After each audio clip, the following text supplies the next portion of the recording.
Time right now, 6:15, and this morning we're giving you an in-depth look at North Alabama's drug addiction problem. Now, WAVE 31's Megan Reyna and Luke Hydash have been working tirelessly to uncover the story behind drugs and their effect on our community. And during each newscast from now until 10 tonight, we'll highlight the opioid epidemic's impact on your community. Absolutely, Megan. And we dive deeper all day long into efforts by law enforcement to keep drugs off of the streets and the efforts by family and friends to keep their loved ones alive. But we begin this morning at 6 o'clock with the business behind drugs. It's a very different scene out there than even just 10 years ago, from the drugs of choice and how they're getting here to North Alabama. Everything stems from the drugs. It doesn't matter what part of North Alabama you live in. Drugs are in your community. The demand is always huge for drugs. It's the #1 complaint. I'm sure every sheriff would say that in every county. Our main focus is to take that off the streets and to clean up as much as we can so that we can continue to grow as a community. But where these drugs come from is far different from even just 20 years ago. The border crisis extends much farther past the border. It goes into every community in the United States of America.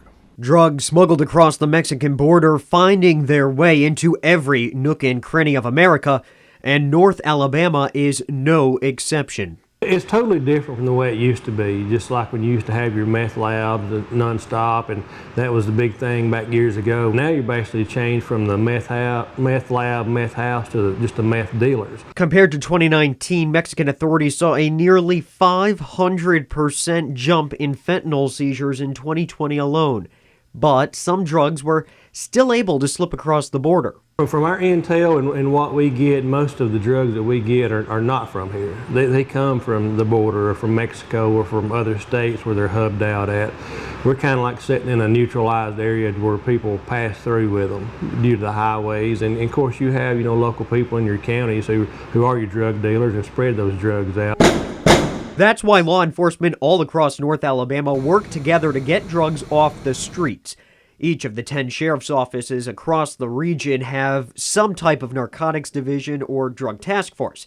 Many of their agents working undercover in plain clothes to help infiltrate drug rings and eventually make a bust. No one wants to take credit as long as we get the dope off the street. Huntsville is now the most populous city in Alabama. With that title comes a bullseye for drug traffickers. It makes us a target for these drug dealers to come in because they know we have a little extra income that might want to be spent on drugs. Captain Jerry King with Huntsville Police agrees with his fellow law enforcement officers in North Alabama. Fentanyl is the newest, most popular, deadly drug in the region. Now, most recently, we're seeing the uptick in fentanyl, and not just the fact that fentanyl is being sold, it's the fact that the buyers are actually requesting fentanyl, which is now leading to a lot of our overdose cases.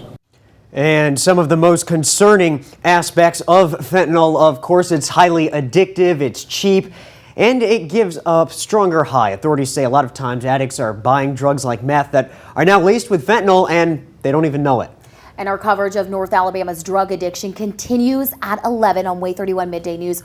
We'll hear from current and former addicts, how they became addicted and what helped them recover.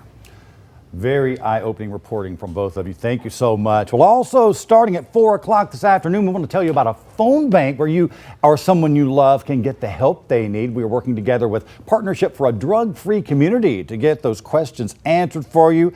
Representatives will join us to show you and those you love that nobody is alone in their fight against addiction. Now here's Carson.